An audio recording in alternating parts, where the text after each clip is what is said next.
2003. So that means, Michael, you're in your, what is it, 21st year? Is that correct? Yeah, it is. Wow. I mean, what made you stay with the company for so long? I feel this is getting more and more, rare these days. It is. It is.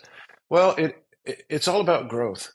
And as long as you're with a growing company, you get to try new things. You get to take new ground because we're doing new things that we've never done before. And the food industry, especially fast food, that's not the first industry you think of when you think, oh, innovation. Yeah, fast food. That's all about optimizing the production and the throughput and the transaction, get them in and get them out kind of thing. And Chick-fil-A is just, yes, that's true of Chick-fil-A, but we invest so much more in the relationship forming piece with our operators. That's what we call our franchisees.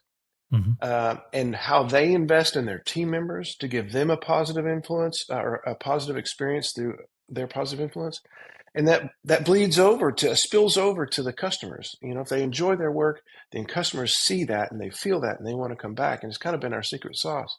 So it's been a more expansive take on what it is like to create a restaurant experience through a fast food concept like Chick-fil-A. And that has opened more and more doors, again, because of growth, to try new things. And so innovation has always had this fuel behind it at Chick-fil-A. So that's why I stayed.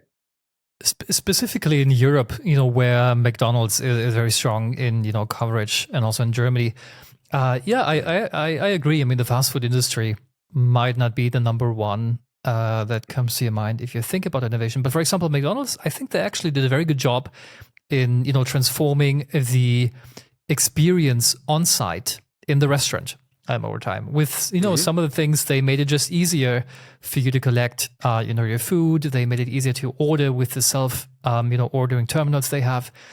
So it's small adjustments over time, but as a sum, they kind of compound and actually make the experience worthwhile if you compare it back 15 years, 20 years ago, how it was back then. So I think there is a lot of room to do this, but also in many different areas for sure.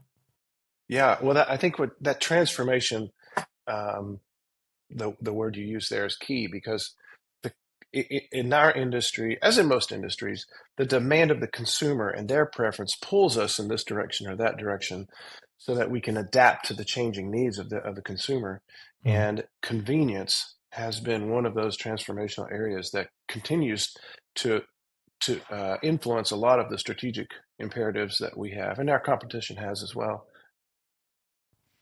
So at Chick-fil-A, your team transitioned from being at the front line of innovation projects to leading a team that acts more like, I guess you said, in-house consultants. And that is very interesting. So, you had the process, and then you had a journey within Chick-fil-A.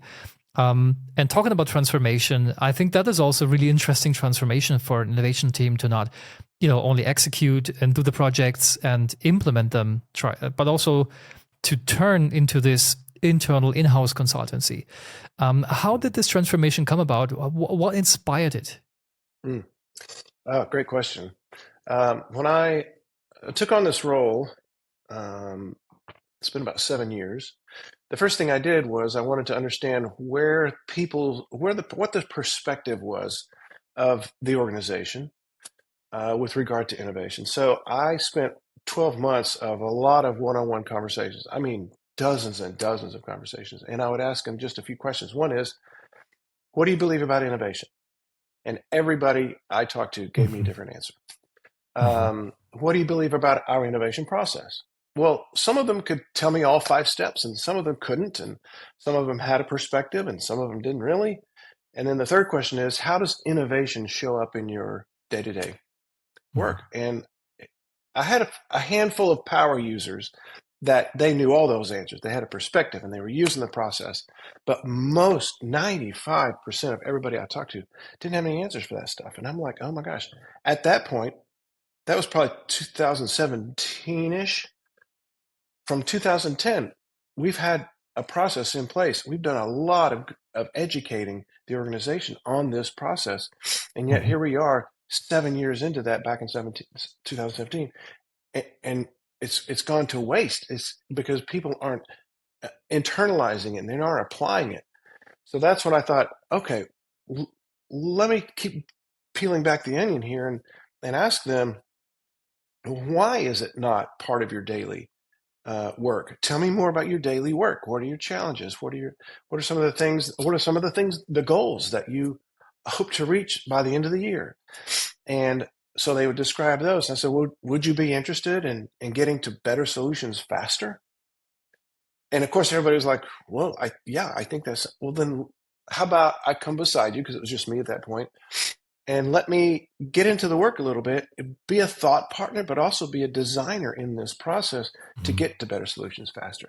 So I kind of cut my teeth on a lot of different processes and approaches and methods, and became, just this consultant to them. And the demand for these kind of services began to grow. So my team began to grow, and we are definitely in innovation services. We have a group now. We have weekly client meetings, because we call the projects and project leaders clients internally. We just as if we're behaving just as if we were an external consulting firm, because that's who we ultimately are competing with. All these project teams have the option to go to EY, KPMG, whatever it is, and acquire these services for a time. So we've got to compete against those. So that's kind of how we've positioned ourselves. That is a very interesting positioning. It's interesting how your team competes against the best of external choices that Chick-fil-A probably has to. So you need to win, new business. And for example, what does that look like? Do you, pitch against external vendors? What is the team's setup for success to win against them? Yeah, that's a great question. I think we're still trying to figure that out. We have all the initiatives that go into our annual planning. They have a couple of opportunities in that form to identify themselves as an innovation project. They also have a list of internal resources they think they need for their project that they're proposing for next year, and innovation services is an option. So we have, at the end of planning, a list of projects that feel like they may want our services, but there isn't a lot of explanation on what innovation services is in that form. So a lot of people don't check it. So we do our own little customer sourcing, and try to push out that message and awareness. But at the same time, we are fielding more and more, especially since the beginning of the year. Just since the beginning of the year, we've engaged with over 50 internal clients that have reached out to us first. So I think we're gaining traction, but that engagement model that we have, we've developed a pretty tight step and process on how that works. My team came up with a form where you can, on our intranet site, click on, schedule an appointment with an innovation consultant, and it's easy to reach out to us. We've got forms where they can identify their challenge to help us understand where they're coming from faster.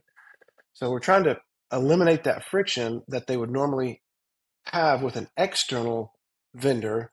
We already know the language, we know the hierarchy, we know the environment, we know the culture. We can get them up and running much, much faster. And there's a consultant, particularly, she's our lead consultant. She's been around for over 10 years, and really has a knack for connecting the dots in the organization that this particular project leader may not understand. So they're maybe going down a journey of this, trying to solve this challenge. And she already knows that, 6 months ago, this other project team was working on a very similar challenge. Have you guys talked? It turns out they never have talked. Yeah, so it's like, let me get you guys together, right?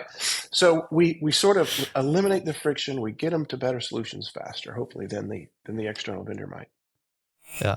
So this is probably why they would choose you, the innovation services team, against over competitors, especially external competitors.